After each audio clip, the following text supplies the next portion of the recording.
देवभूमि में कोरोना की रफ्तार में आई कमी। 24 घंटे में आए 7 संक्रमित मामले, एक भी मरीज की नहीं हुई मौत। 48 मरीज हुए ठीक। सक्रिय मामलों की संख्या घटकर 167 तक पहुंची।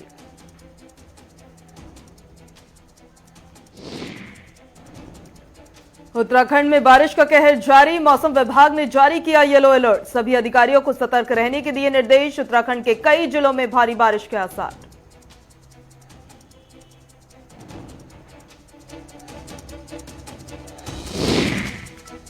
केदारनाथ धाम के लिए आज से हवाई सेवा शुरू। कोविड प्रोटोकॉल का पूरी तरह से पालन करना अनिवार्य। हेली सेवाओं की बुकिंग ऑनलाइन माध्यम से की जा रही है।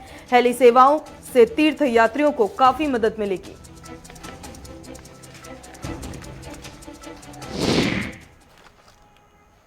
नमस्कार, गुलिस्तान न्यूज देख रहे हैं आप। मैं आपके साथ पूजा खंडूरी। बुलेटिन की शुरुआत करेंगे इस वक्त की बड़ी खबर के साथ। स्टूडेंट्स को आज राहत मिलने जा रही है। आज से स्टूडेंट्स को बड़ी राहत, बड़ी जानकारी दे रहे हैं। 6 महीने के लिए स्कूल का समय बदला जाएगा।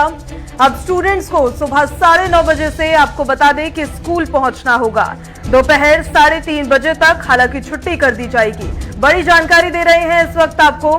देखिए, इस कोविड काल में जिस तरह से लगातार अनलॉक की तरफ अब राज्य सरकारें बढ़ती हुई नजर आ रही हैं और स्कूल्स को भी अब खोलने को लेकर निर्देश दिए गए हैं। स्कूल्स खुल गए हैं, कॉलेजेस खुल गए हैं। इस दरमियान स्टूडेंट्स को बड़ी राहत ये मिली है।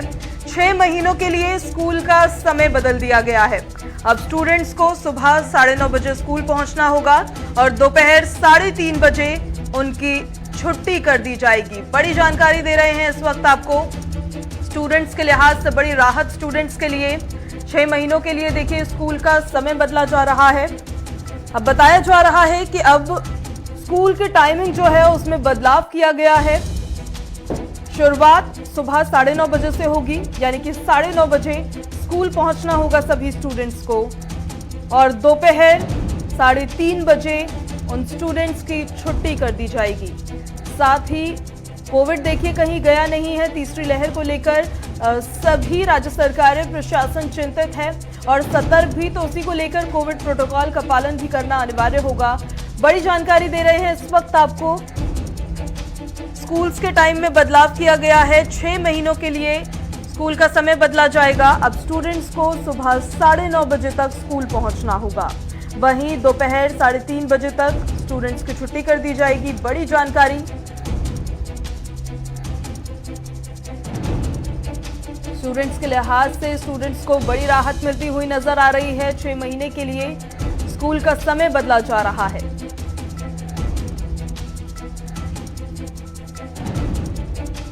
चलिए, ज्यादा जानकारी के साथ संचित हमारे साथ जुड़ रहे हैं। संचित, स्टूडेंट्स को बड़ी राहत, क्या तस्वीर देख पा रहे हैं? पहले तो अभी आप ये बताइए, क्योंकि इस कोविड काल में स्कूलों को दोबारा से खोला गया है, तो तस्वीर क्या देख पा रहे हैं, एक वो और इससे जुड़ी और क्या जानकारी? देखिए पूजा, मैं आपको बता दूं कि जिस तरीके से कोविड काल में करीब 1.5 साल तक स्कूल बंद रहे, उसके बाद 1.5 साल बाद अब स्कूल खुले, तो कहीं ना कहीं बच्चों के अंदर एक उत्साह देखने को मिला। लेकिन साथ ही साथ जिस तरीके से सरकार लगातार कह रही है कि कोरोना काल अभी खत्म नहीं हुआ है, हालांकि कोविड की रफ्तार कम हुई है लेकिन कोरोना अभी खत्म नहीं हुआ है।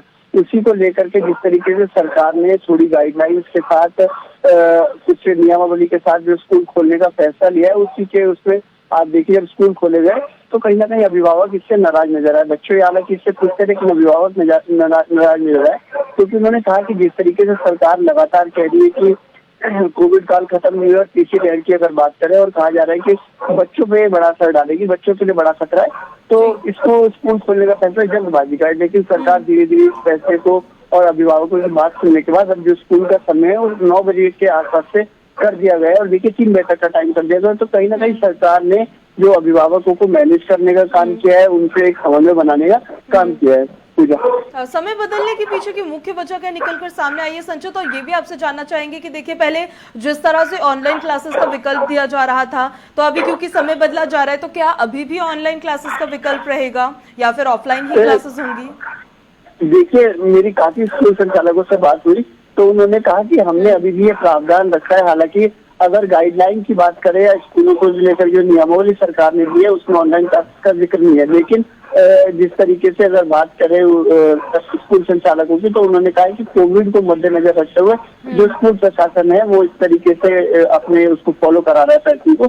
कि जो अभिभावक स्कूल अपने बच्चों को नहीं भेजना चाहते या जिनके पेरेंट्स अभी वैक्सीनेट पूरी तरीके से नहीं हो पाए, वो अभी घर से ही ऑनलाइन क्लासेस ले सकते हैं।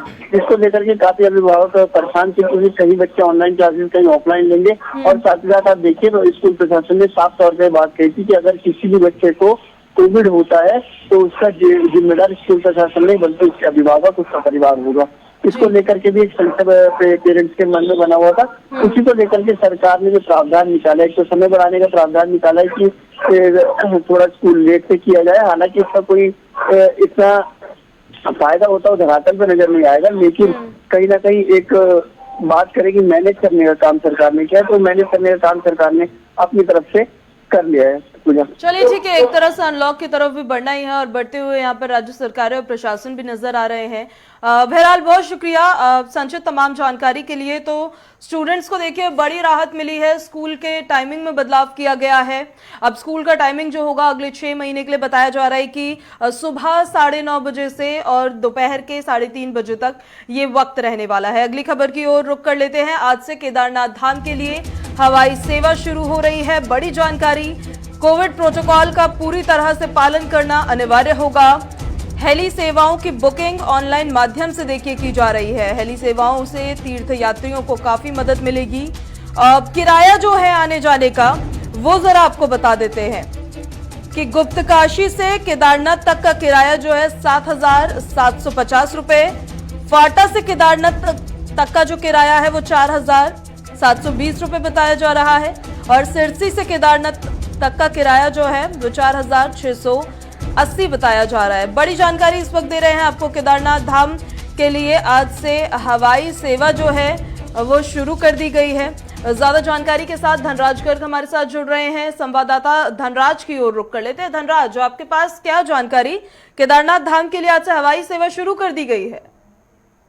जी पूजा, बिल्कुल जिस तरीके से उत्तराखंड की 4 धाम यात्रा चल रही है तो कहीं ना कहीं यात्रियों को बड़ी परेशानी का सामना उठाना पड़ रहा था, क्योंकि जिस तरीके से देखा जाए कि बारिश का मौसम लगातार चल रहा है और जिसके चलते भूस्खलन के मामले भी सामने आ रहे हैं और तमाम रास्ते बंद हो जा रहे थे और जाम लग जा रहा था। तो उसको देखते हुए कहीं ना कहीं हेली सेवा आज से शुरू कर दी गई है और जिसकी ऑनलाइन बुकिंग की गई है कि ऑनलाइन बुकिंग ही आप करा सकते हैं और केदारनाथ आप जा सकते हैं। तो कहीं ना कहीं इसके लिए तमाम जो सुविधाएं हैं और कोरोना काल का जो प्रोटोकॉल है वो भी मान्य होगा और साथ ही जो कोरोना की गाइडलाइन है उसका पालन करना भी अनिवार्य होगा। साथ ही इसके रेट भी तय कर दिए गए हैं। जिस तरीके से देखा कि आपने बताया कि जो केदारनाथ से आने का किराया है वो अलग तरीके से तय किया गया है, सभी जगहों का अलग अलग किराया तय किया गया है। तो कहीं ना कहीं ये एक बड़ी खबर निकलकर उत्तराखंड से सामने आई है कि जिस तरीके से एक राहत वाली बात है कि यात्रियों को अब राहत मिल पाएगी कि वो डायरेक्ट हेली सेवा के माध्यम से केदारनाथ के दर्शन कर सकते हैं। जी किन तमाम बातों का ध्यान रखना बेहद जरूरी होने वाला है धनराज? जी पूजा, बिल्कुल यदि कोरोना गाइडलाइंस की बात करें तो कोरोना गाइडलाइंस के हिसाब से जो कोरोना की गाइडलाइंस है उसका पालन करना होगा, यानी कि मास्क लगाना सभी को अनिवार्य होगा। साथ ही सोशल डिस्टेंसिंग का पालन भी करना होगा और साथ ही सैनिटाइजर भी करके तभी हेली सेवा का आनंद वो लोग उठा सकते हैं और उसके बाद ही वो हेली सेवा से यात्रा कर सकते हैं। तो कहीं ना कहीं ये सब जो कोरोना काल की प्रोटोकॉल है इसका पालन करना अनिवार्य किया गया है। जी चलिए ठीक है धनराज, बहुत शुक्रिया तमाम जानकारी के लिए। तो उत्तराखंड में आपको बता दें केदारनाथ धाम के लिए आज से हवाई सेवा जो है वो शुरू हो गई है। जो यात्री वहां पहुंच रहे हैं उनके लिए राहत की खबर ये है। और इसी के साथ आपको उत्तराखंड के चुनावों से जुड़ी जानकारी भी बताते हैं। अगले ही वर्ष देखिए उत्तराखंड में विधानसभा चुनाव होने हैं। उससे पहले देवभूमि में चुनावों से पहले चुनावी हलचल तेज हो गई है। आम आदमी पार्टी ने बीजेपी सरकार पर निशाना साधा है। बीजेपी सरकार बेरोजगारों और युवाओं को भ्रमित कर रही है, ये आपको बता दें कि कोठियाल कहते हुए नजर आए हैं। वहीं आम आदमी पार्टी सत्ता में आने पर हर घर को रोजगार देगी। रोजगार को लेकर सत्तासीन सरकार पर निशाना साधता हुआ विपक्ष नजर आ रहा है। बीजेपी और कांग्रेस एक सिक्के के 2 पहलू है, ये आपको बता दें कि कोठियाल ने बोला है। बड़ी जानकारी दे रहे हैं इस वक्त आपको उत्तराखंड की राजनीति से जुड़ी हुई, जिसमें आपको बता दें कि आम आदमी पार्टी जो एक तरीके से तीसरी पार्टी के रूप में अपने आप को स्थापित करने की कोशिश उत्तराखंड में करने की कोशिश कर रही है, उसने बीजेपी सरकार पर निशाना साधा है। और अजय कोठियाल ने साफ तौर पर यह कहा है कि बीजेपी सरकार बेरोजगारों को भ्रमित करने की कोशिश कर रही है और युवाओं को भी। ज्यादा जानकारी के साथ हमारे ब्यूरो चीफ धीरेन्द्र हमारे साथ जुड़ गए हैं। सीधे रुख कर लेते हैं धीरेन्द्र का। धीरेन्द्र, उत्तराखंड में भी चुनावी सरगर्मियां तेज होने लगी है। आम आदमी पार्टी जो अपने आप को तीसरी पार्टी के रूप में वहां पर स्थापित करने की कोशिश में जुटी हुई है, बीजेपी सरकार पर सीधे सीधे निशाना साधती नजर आ रही है कि युवाओं और बेरोजगारों को भ्रमित कर रही है बीजेपी सरकार। जी पूजा, देखिए लगातार जो आम आदमी पार्टी है अपने आप को यहाँ विस्तार देने की कोशिशों में लगी हुई है। लगातार उनके जो पार्टी के शीर्ष नेता है यानी अरविंद केजरीवाल, मनीष सिसोदिया यहाँ 2-3 दौर का दौरा भी कर चुके हैं और तमाम लोक लुभावन वायदे और घोषणाएं भी कर गए हैं। घर घर guarantee card, job guarantee card बांट रहे हैं और इसके साथ ही दोनों मंडलों को फोकस करके उन मंडलों के आधार पे, मंडलों के लेवल पे किस तरह की समस्याएं है उसको आइडेंटिफाई करके उसको काउंटर कर रहे हैं बीजेपी, खासकर सत्ताधारी बीजेपी पर। उसी के आपने देखा होगा कि जो यहाँ पे मुख्यमंत्री पद के दावेदार है आम आदमी पार्टी के, जो उनका जिस पार्टी ने अपना सीएम का चेहरा घोषित किया है, रिटायर्ड कर्नल अजय कोठियाल, वो लगातार सरकार की कमियों की ओर इशारा करते हुए, इशारा क्या खुल करके ही उसको केंद्र में रख करके जनता के बीच बता रहे हैं कि किस तरह से सरकार किन किन मोर्चों पे फेल है। अभी उन्होंने एक हंगामा किया कि आरटीआई के माध्यम से रोजगार को लेकर के डाटा निकाला और एक कंपनी यानी प्राइवेट कंपनी जो आउटसोर्स करती है, जो सरकार के यहाँ इम्पैनल है काम करने के लिए, उसके माध्यम से कुछ पैसे देकर के अपनी नौकरी लगवा ली और फिर सचिवालय जाके नियुक्ति पत्र मांगा और बोले मुझे ज्वाइन करना है। चौकीदार की नौकरी लगी उनकी, 8,000 रुपए तनख्वाह और 25,000 उनको रिश्वत देनी पड़ी। तो आप समझिए इस तरह के जो एक्ट है, आम आदमी पार्टी अपने आप को बढ़ाने के लिए कुछ भी करने के लिए तैयार है। वो चाहे फ्री बिजली का वादा हो, फ्री पानी का वादा हो या जॉब गारंटी कार्ड का, इस तरह से वो सरकार की तमाम कमियों को। हाँ, इस चुनावी स्टैंड में धीरेन्द्र आम आदमी पार्टी कहाँ पे स्टैंड करती हुई अभी नजर आ रही है? क्योंकि देखिए दिल्ली मॉडल को लेके भले ही उत्तराखंड में वो जाए, ऐलान किए जाए, गारंटीज दी जाए, लेकिन वहां की जनता पर कितना प्रभाव उन दावों का, उन गारंटीज का पड़ रहा है, क्या तस्वीर दिख रही है? देखिए पूजा, दिल्ली जो आम आदमी पार्टी है उसका कोई सांगठनिक ढांचा उत्तराखंड में नहीं है, लेकिन जिस तरह से उसने दिल्ली में एक मिरेकुलस विक्ट्री हासिल की और लगातार 2-2, 3-3 बार, उसी के आधार पे उसे लगता है कि उत्तराखंड में भी वो कुछ इस तरह का कर लेगी। लेकिन उत्तराखंड की जो सियासत है वो बिल्कुल दिल्ली से अलग है। यहाँ का जो समाज है, यहाँ का जो भूगोल है, वो सब कुछ दिल्ली से बिल्कुल डिफरेंट है। इसीलिए यहाँ के नेता कहते हैं कि जो मुफ्तखोरी का चारा फेंक रही है आम आदमी पार्टी, वो उत्तराखंड के लोग पढ़े लिखे लोग हैं, बहुत ही एक तरह से आत्म सम्मान को महत्व देने वाले लोग हैं, तो मुफ्तखोरी के चक्कर में नहीं पड़ेंगे। और उनकी सियासत को अगर देखें तो पूरी आम आदमी पार्टी की सियासत दूसरे दलों के जो असंतुष्ट नेता हैं, जो बगावती नेता हैं, उन्हीं के आधार पे वो टिकी हुई है। उनका जो भविष्य है उन्हीं पे टिका हुआ है। बीच में आम आदमी पार्टी दावा कर रही थी कि कुछ कैबिनेट मंत्री, कई सारे विधायक उनके संपर्क में है और जल्द से जल्द वो पार्टी ज्वाइन करेंगे। लेकिन दावा भले आम आदमी पार्टी कर रही थी, काम बीजेपी ने करके दिखाया। उसने 2-2, 3-3 विधायक अलग अलग दलों से जोड़ लिए, अपने आप से उधर से तोड़े और इधर जोड़ा। तो इस तरह से देखिए धरातल पे काम तो बीजेपी कर रही है। आम आदमी पार्टी की सियासत का जो आधार है वो बगावती और असंतुष्ट नेता है। वो तभी पता चलेगा कि कैसे और कितने नेता उनके पास आते हैं, ये चुनाव के समय पता चलेगा कि किसका टिकट कटता है, कितना प्रभाव वहाँ की जनता पर आम आदमी पार्टी के दिल्ली मॉडल का, उनकी गारंटीज का और तमाम वादे जो उनकी तरफ से मुद्दे उठाए जा रहे हैं उसका प्रभाव पड़ेगा। वो चुनावी वक्त में ही देखिए पता चल पाएगा। धीरेन्द्र, फिलहाल बहुत शुक्रिया आपका तमाम जानकारी के लिए। अगली खबर की ओर रुख कर लेते हैं। आपको बताते हैं कि रक्षा मंत्री राजनाथ सिंह आज उत्तराखंड में पौड़ी पहुंच रहे हैं। वीर चंद्र सिंह गढ़वाली की प्रतिमा का अनावरण वो वहां करेंगे। बड़ी जानकारी दे रहे हैं। योजना के तहत ग्रामीण महिलाओं को घसियारी किट दी जाएगी और मौके पर सीएम पुष्कर सिंह धामी भी मौजूद रहेंगे। बड़ी जानकारी इस वक्त उत्तराखंड से आपको दे रहे हैं। केंद्रीय रक्षा मंत्री राजनाथ सिंह का आज पौड़ी दौरा रहने वाला है। उत्तराखंड देखिए वो पहुंच रहे हैं, जहां वो वीर चंद्र सिंह गढ़वाली की प्रतिमा का अनावरण करेंगे। ज्यादा जानकारी के साथ विशाखा हमारे साथ जुड़ गई हैं। विशाखा, आज केंद्रीय रक्षा मंत्री राजनाथ सिंह उत्तराखंड के पौड़ी में पहुंच रहे हैं, क्या जानकारी उनके कार्यक्रम की?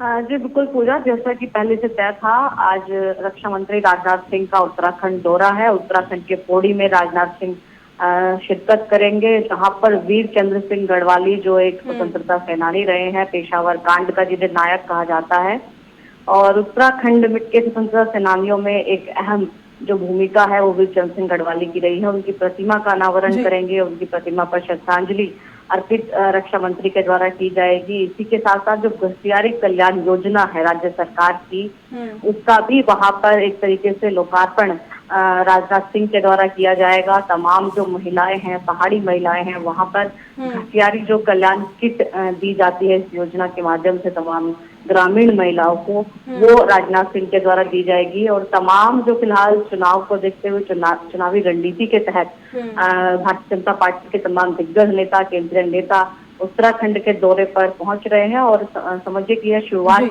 राजनाथ सिंह के दौरे से हो चुकी है। अभी आगामी 7 अक्टूबर को प्रधानमंत्री नरेंद्र उनका भी दौरा है और उससे पहले केंद्रीय रक्षा मंत्री राजनाथ सिंह आज पौड़ी गढ़वाल पहुंच रहे हैं। तो एक तरीके से चुनावी मायने भी इसके यहाँ पर निकाले जा सकते हैं। बहुत शुक्रिया विशाखा तमाम जानकारी के लिए।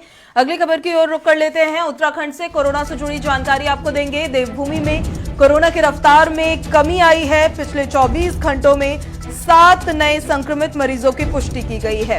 एक भी मरीज की हालांकि मौत नहीं हुई है और 48 मरीज जो हैं वो भी ठीक होकर डिस्चार्ज होकर अपने घर वापस लौटे हैं।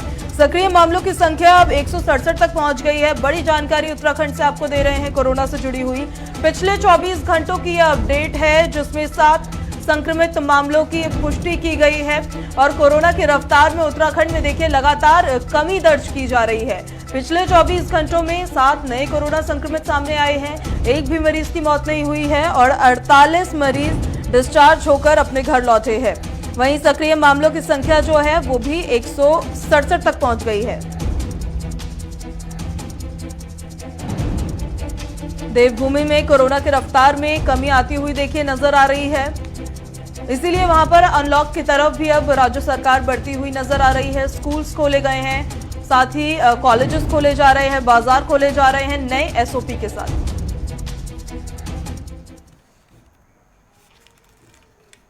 तो ई पास बनने के बाद जो 4 धाम है उसके यात्रियों को दिक्कतों का सामना अब करना पड़ रहा है। उससे जुड़ी जानकारी आपको देते हैं। 4 धाम आने वाले यात्रियों ने सरकार से आग्रह करते हुए कहा है कि सरकार को ई पास सर्टिफिकेट को हटा देना चाहिए। सरकार द्वारा 4 धाम यात्रा खोल दी गई है। 4 धाम में कई प्रदेशों से यात्रियों का आना शुरू हो चुका है। चारों धामों के दर्शन के लिए आए यात्रियों ने सरकार द्वारा बने नियमावली पर प्रश्न उठाना शुरू कर दिया है। यात्रियों का कहना है कि सरकार द्वारा बनाई गई नियमावली से कई यात्रियों को 4 धाम के दर्शन करने में काफी दिक्कतों का सामना करना पड़ रहा है। 4 धाम आने वाले यात्रियों ने सरकार से आग्रह करते हुए कहा कि जब हम कोरोना वैक्सीन के दोनों डोज के प्रमाण पत्र के साथ यात्रा कर रहे हैं तो सरकार को ई पास सर्टिफिकेट को हटा देना चाहिए, जिससे यात्री 4 धाम यात्रा आसानी से कर सकें। महाराष्ट्र से आए, जो सरकार ने देवस्थान के लिए ई पास बनाया वो जल्दी से जल्द कैंसिल होना चाहिए, क्योंकि इधर बिल्कुल भीड़ नहीं है। गंगोत्री में हम लोग हैं, अभी बिल्कुल भीड़ नहीं है। तो भीड़ ज्यादा होने के लिए ज्यादा किधर है, गवर्नमेंट बोलता है तो जल्दी से ई पास कैंसिल करो। आरटीपीसीआर और हमारा ये वैक्सीनेशन सर्टिफिकेट है, तो गवर्नमेंट ने, सरकार ने ई पास कैंसिल होना चाहिए। उत्तराखंड के चारों धाम जो यात्रा है, मेन देवस्थान में सरकार ने जो बंदी लगाया है ई पास का, वो गलत बात है। क्योंकि इतने महाराष्ट्र ऑल इंडिया से सब लोग यात्रियों देव दर्शन के लिए आते हैं और सब ने 2 वैक्सीन किया है, आरटीपीसीआर किया है, तो भी गवर्नमेंट ई पास के ऊपर ही क्यों अटकी है। ई पास कैंसिल करना चाहिए, उसके लिए यात्रियों की बहुत तकलीफ होती है। चलिए पंजाब से आपको अगली खबर देते हैं। पंजाब में आज से शुरू नहीं होगी धान की सरकारी खरीद। केंद्र सरकार ने खराब मौसम का हवाला देकर सरकारी खरीद को रोक दिया है। बड़ी जानकारी दे रहे हैं इस वक्त पंजाब से आपको। केंद्र सरकार ने खराब मौसम का हवाला दिया है और सरकारी खरीद को रोका है। केंद्र के पत्र के बाद सीएम चन्नी ने प्रधानमंत्री मोदी को पत्र लिखा है। धान की खरीद शुरू करवाने के लिए पीएम ने दखल देने की मांग उन्होंने उठाई है। बड़ी जानकारी दे रहे हैं इस वक्त। पंजाब की सब्जी मंडियों में खरीद शुरू करने के लिए सभी प्रबंध जो है वो किए जाने चाहिए। सीएम चरणजीत सिंह चन्नी ने ये बात कही है। ज्यादा जानकारी के साथ नवदीप हमारे साथ जुड़ रहे हैं, रीजनल हेड है पंजाब से। नवदीप, पंजाब में आज से धान की सरकारी खरीद शुरू नहीं होगी, क्या जानकारी इस पूरे मामले से जुड़ी हुई है?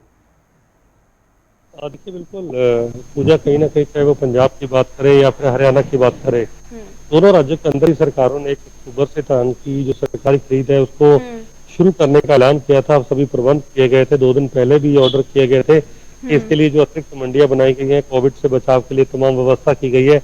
लेकिन कल देर शाम को अचानक से केंद्र सरकार की तरफ से जो चिट्ठी मिली है उसके मुताबिक फिलहाल जो धान की खरीद को है वो 10 दिन के लिए रोक दिया गया है। केंद्र सरकार ने यही हवाला दिया है कि चाहे वो पंजाब चाहे हरियाणा, कई जगह पर लगातार बारिश हुई है जिसकी वजह से जो नमी है मौसम के अंदर वो बहुत ज्यादा है। उस वजह से जो फसल आएगी उसमें भी मॉइस्चर की मात्रा बहुत ज्यादा होगी, जिस वजह से सरकारी खरीद के जो मापदंड है उसके अनुरूप धान की फसल नहीं हो पाएगी। जिसकी वजह से उन्होंने कहा कि इसको आज से की बजाय 11 तारीख से इसको शुरू किया जाए। हालांकि पंजाब के जो खाद्य एवं आपूर्ति मंत्री हैं भारत भूषण आशु और पंजाब के मुख्यमंत्री चरणजीत सिंह चन्नी, उन्होंने कल इस बाबत पंजाब के देश के प्रधानमंत्री नरेंद्र मोदी को पत्र लिखा और कहा है कि धान की खरीद को लेट ना किया जाए बल्कि उसको जल्द से जल्द शुरू किया जाए ताकि किसानों को मंडी के अंदर दिक्कत ना आए, क्योंकि कई मंडियां ऐसी जहाँ पर नवदीप, एक तरफ किसानों का आंदोलन लगातार जारी है, किसानों की नाराजगी है और ऐसे समय में इस तरह का फैसला देना कि उनकी फसल जो है, उनकी धान जो है उसकी सरकारी खरीद भी नहीं होगी, क्या वो नाराजगी को और बढ़ा देगा? देखिए, बिल्कुल कहीं ना कहीं ऐसा जरूर पड़ता है, क्योंकि पूजा, हालांकि मैं आपको बताऊं कि 1 तारीख से बहुत ज्यादा फसल मंडियों में नहीं आती, इक्का दुक्का मंडियों में ही किसान फसल लेकर जाता है। अभी तक फसल तैयार नहीं हुई है, लेकिन जो भी किसान पिछले 1 या 2 दिन से अपनी मंडी के अंदर फसल लेकर बैठा, अगर उसकी फसल खरीद नहीं होगी तो जाहिर सी बात है सरकार के खिलाफ गुस्सा जो है वो जरूर जाएगा। यही कारण है, क्योंकि चुनावी साल है तो ऐसे में सरकार जो है वो कोई रिस्क नहीं लेना चाहती, पंजाब सरकार भी नहीं चाहती थी।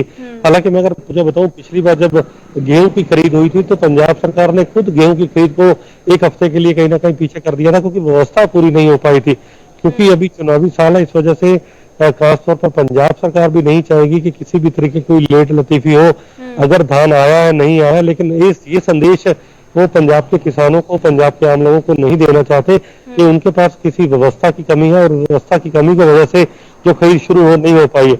यही कारण है कि आप देखिए, चरणजीत सिंह चन्नी ने कल जैसे ही केंद्र सरकार की तरफ से पत्र मिला, उन्होंने पीएम मोदी को सीधा पत्र लिखा और इस पूरे मामले में उन्होंने उनके हस्तक्षेप की मांग की है कि आप इस मामले में हस्तक्षेप करिए और दोनों ही राज्यों के अंदर जो खरीद प्रक्रिया है उसमें 10 दिन का विलंब नहीं होना चाहिए।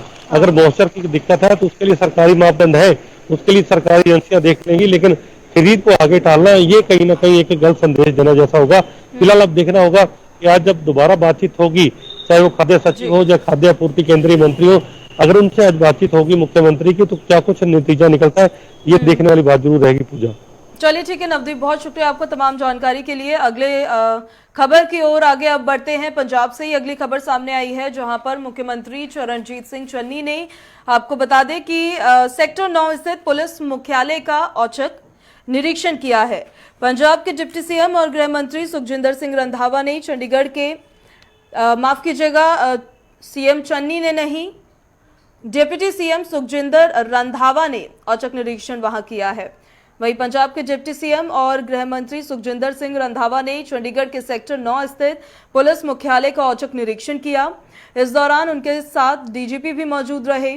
चेकिंग के दौरान अधिकतर अधिकारी ड्यूटी पर पाए गए, जबकि कुछ कर्मचारी लेट पहुंचे और इस दौरान गृह मंत्री सुखजिंदर सिंह रंधावा ने कहा कि सीएम चरणजीत सिंह चन्नी ने सभी अधिकारियों और कर्मचारियों को सुबह 9 बजे ड्यूटी पर हाजिर रहने के आदेश दिए हैं, इसलिए जनता की शिकायतों के निवारण के लिए सभी अधिकारी और कर्मचारी समय पर दफ्तरों में पहुंचे और जनता का काम प्राथमिकता के आधार पर किया जाए।